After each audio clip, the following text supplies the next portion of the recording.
একটা সামান্য ছোট্ট একটা ব্যাপার নিয়ে আমাকে বকাবকি করে বের করে দিছে, তো আমার বেতন দেয় নাই। সেটা হচ্ছে ওর খালাতো বোন, আর খালা ওর বাসায় আছে গেস্ট আর কি। তো শ্যাম্পু কিনে এনে রাখছে পরিমাণের বাথরুমে, ওর খালাতো বোন শ্যাম্পুটা নিয়ে এসে ইউজ করছে না বলে।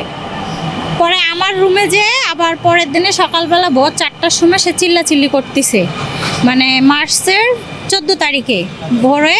ওর একটা পুরাতন মেয়ে আছে, বৃষ্টি নাম, কাজের মেয়ে আর কি। ওকে যে ডাকতেছে, ও ওয়াশরুমে গেছে, ওকে যে ডাকতেছে, বৃষ্টি বৃষ্টি বের হ। আমার রুম থেকে শ্যাম্পুর বোতল আমাকে না বলে কে বের করছে, কে নিছে, কার এত বড় সাহস।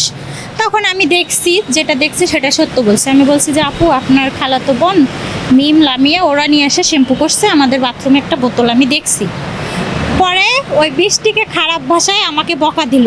দেওয়ার পরে বৃষ্টিকে খারাপ ভাষায় বলতেছে ওই মাকে চুপ থাকতে বল, মানে সেই রকম খারাপ কথা। ওরা চুপ থাকতে বল, না তো গায়ে হাত উঠাবো। তখন আমি ওর ব্যাপারটা বুঝতে পারছি, ও নেশা করে আসছে, মদ খেয়ে মেকআপ রুম আছে ওর বাসায়, মেকআপ রুম, ওটা তো মেকআপ রুম না, মদের রুম আর নাইটের রুম। তো ওই মেকআপ রুম থেকে চলে আসছে, আইসে নেশা করা অবস্থায় আমাকে বকাবকি করছে। কইরে ওই মেয়েটাকে বলছে কি, বৃষ্টি সকালবেলা ওই মেয়েটা বের করে দিবি। তখন আমি বলছি যে আমাকে বের করে দিতে হবে না, আমি নিজেই বের হয়ে যাব। কারণ আমাকে একটা বাচ্চা দেখাশোনার কথা বলে 2 বাচ্চা দেখাশোনা করতে হয়, তার বাসার রান্না ম্যানেজ করতে হয়, রান্না করতে হয়। তো 2 বাচ্চার বেতন 20-40 হাজার টাকা। একটা নর্মাল বাবুজি যদি তার বাসায় রাখে 15,000 টাকা বেতন, তো আমাকে তো 3 জনের বেতন দেয় না। তাহলে আমি 3 জনের কাজ করি, আবার সবসময় আমাকে ভয়ে থাকতে হয় যেহেতু ওর বাসায় বিভিন্ন লোকজন যাওয়া আসা করে, করে। দেশ জুড়ে তোলপাড় ওয়ালটন ফ্রিজ কিনে আপনিও হয়ে যেতে পারেন মিলেনিয়াল। নেশা করা অবস্থায় থাকে, গায়ে যদি হাত ওঠায় সব সময় আমরা ভয়ে থাকতাম। পরে হচ্ছে ও সেই দিন ভোরবেলা আমাকে ওইরকম বের করে দিতে বললো যখন, তখন আমি বৃষ্টিকে বললাম 8টার সময়, মার্চের 8টার সময় সকালবেলা বললাম যে বৃষ্টি আমি চলে যাব, ম্যাডামকে যে বলো। ও বলছে ম্যাডাম ঘুমাচ্ছে, আমি এখন যাইতে পারবো না, আমার গায়ে হাত তুলবে, রাগারাগি করবে। তখন আমি দুপুর 12টা পর্যন্ত ওয়েট করার পরে আমি বৃষ্টিকে বললাম যে বৃষ্টি তুমি যে বলো, আমি থাকবো না, চলে যাব, আমার বেতন দিতে বলো। পরে পিঙ্কি ছিল, একটা রিয়াদ নামে ছেলে ছিল, রিয়াদকে আমিই দিছি ওনার বাসায় কাজে। একটা এজেন্সির মাধ্যমে লোক নিলে এজেন্টকে 5,000 টাকা দেয়, 5,000-7,000। আমি ওনার বাসায় একটা কাজের লোক দিছি, ছেলে রিয়াদ নাম, আমি ওনার কাছ থেকে কোনো টাকা নিই নেই। তাহলে আমি কি তাকে হেল্প করছি না অপরাধ করছি? হেল্প করছি। তাহলে ওই ছেলেটা ছিল রিয়াদ, বৃষ্টি আর পিঙ্কি ছিল। আমি সিসি ক্যামেরার সামনে আমার ব্যাগে কাপড় চোপড় যা ছিল সব কিছু ঝেড়ে চেক করে তারপরে চলে আসছি, কারণ আমি গরিব মানুষ, দিন কাজ করে দিন খাই। দেখা গেল ওর বাসায় থেকে চলে আসলাম, 2 দিন পরে ও বলল যে আমার বাসা থেকে টাকা গয়না এইটা ওইটা চুরি করে নিয়ে গেছে। তখন জনগণও বিশ্বাস করবে যে সে তো নায়িকা মানুষ, তার বাসায় অনেক কিছু আছে, তো ওর দ্বারা তো সবই সম্ভব, ওর কাছে টাকার কাছে সব কিছু সম্ভব। আমার কাছে তো টাকা নাই, আমার কাছে সম্ভবও নাই। তো তখন আমি সব কিছু, আমার কাপড় চোপড় সব ঝেড়ে ব্যাগ ট্যাগ, ওই রুমে সিসি ক্যামেরাও ছিল, বৃষ্টি পিঙ্কি রিয়াদ ছিল, 3 জন থাকতে আমি চেক করে মেন দরজার কাছে আসে বলছি বৃষ্টি আমার টাকাটা এনে দাও আপুর কাছ থেকে। হে বেডরুমে শুয়ে ফোন টিপতেছে। তখন বৃষ্টি যে বলছে যে আপু টাকা চাচ্ছে, টাকা ছাড়া যাচ্ছে না। বলছে কি যে ওই যাইতে কর, যে দিছে তার কাছ থেকে টাকা নিতে কর, এজেন্সির কথা বলছি। তখন আমি বৃষ্টিকে বললাম যে আমাকে অন্তত 500টা টাকা এনে দাও, আমি তো বের হয়ে যাবো, আমার রিক্সা ভাড়া লাগবে, আমি তো এখানে বান্দা থাকি, আমার কাছে টাকা নেই। ও 500 টাকাও আমাকে দেয় নাই। ওই রকম সেলিব্রিটির কাছে 500 টাকা কোনো ব্যাপার? ও যদি মদ খাইতে পারে, এত মদের বোতল একটা 50,000 1 লাখ টাকা দিয়ে কিনতে পারে, তাহলে কাজের লোকের বেতন দিতে পারে না কেন?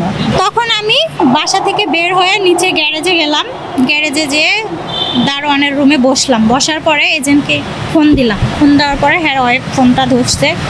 তো আমি বললাম যে ভাবি আপনি ফোনটা কাদের ভাইকে দেন, আমার একটু দরকারি কথা আছে। তখন আমি ওনাকে বললাম যে কাদের ভাই দেখেন, ওনার খালাতো বোন আসছে, এরকম খারাপ ব্যবহার করছে শ্যাম্পু নিয়ে একটা, তো আমাকে বেতন ছাড়া বের করে দিচ্ছে, আমি নিচে আসছি, আমার বেতনটা দিচ্ছে না, তো আমি এখন তো আমার কাজও নাই, সামনে ঈদ, রোজার মাস 14 তারিখ, তা আমি এখন কোথায় থাকবো, কোথায় যাব? আমি এখান থেকে আমার বোনের বাসায় যাচ্ছি হেমায়তপুরে, ওখান থেকে আমি বাড়িতে চলে যাব।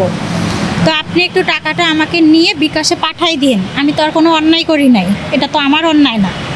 তখন উনি বলছে ঠিক আছে যাও, কিন্তু তুমি বেতন ছাড়া বের হইলা কেন?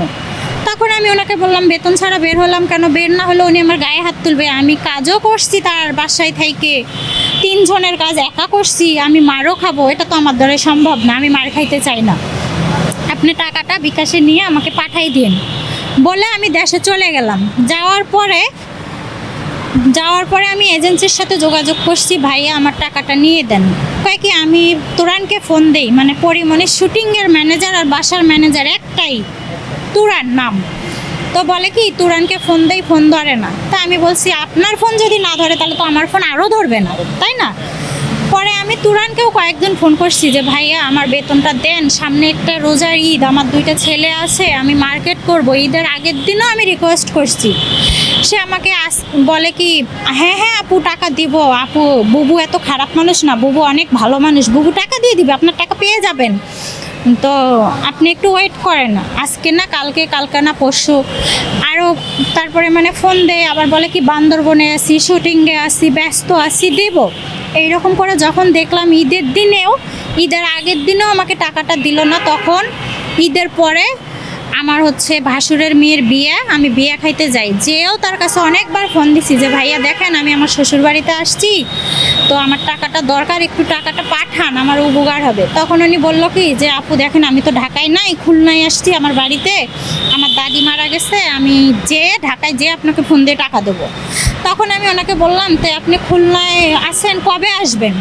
তো আমাকে সে বলে কি আমি এত কথার কৈফত তো আপনাকে দেবো না। তখন আমি বললাম যে কৈফত দিবেন না কেন? তখন ও আমাকে বলে কি যে আপনি কি আমার কাজ করছেন, আমার কাছ থেকে টাকা চাচ্ছেন? তো আমি বলছি না, আপনার বুবুর কাজ করছি। ভাই বুবুর কাছ থেকে টাকা নেন। তো আমি কই বুবুর তো নাম্বার আমার কাছে নেই, আপনার সাথে যোগাযোগ করে এজেন্ট আপনার সাথে যোগাযোগ করে দিচ্ছে, আপনার সাথে যোগাযোগ করে টাকাটা নিতে হবে। তখন উনি বলে কি বুবুর কাজ করছেন, বুবুর কাছ থেকে যে টাকা নেন, আমি কোনো টাকা আপনাকে দেবো না। তখন আমি বলছি কেন, আপনি টাকা দিবেন না কেন? তখন সে আমাকে বলে কি স্টুপিড বেয়াদব। তখন ফোনটা কেটে দিছে। দেওয়ার পরে আমি অনেক কয়বার তাকে ফোন দিছি যে আমি তাকে খারাপ ভাষায় কিছু বকবো, টাকা যদি আমি না পাইলাম তাকে বকবো। সে আমাকে কেন স্টুপিড বললো, স্টুপিডের কি দেখলো? পরে সে আমাকে বলে কি পিঙ্কির নিউজ দেখছেন, পিঙ্কি হচ্ছে মেয়েটা ভালো না খারাপ, ও বুবুর নামে অনেক কিছু বলছে এই সেই। তা আমি বলছি পিঙ্কি ভালো কিনা খারাপ কিনা সেটা আমি জানি, জনগণ জানে।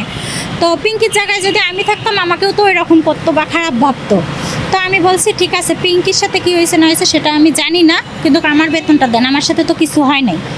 তখন আমি ওনাকে খুঁজে আরেকদিন ফোন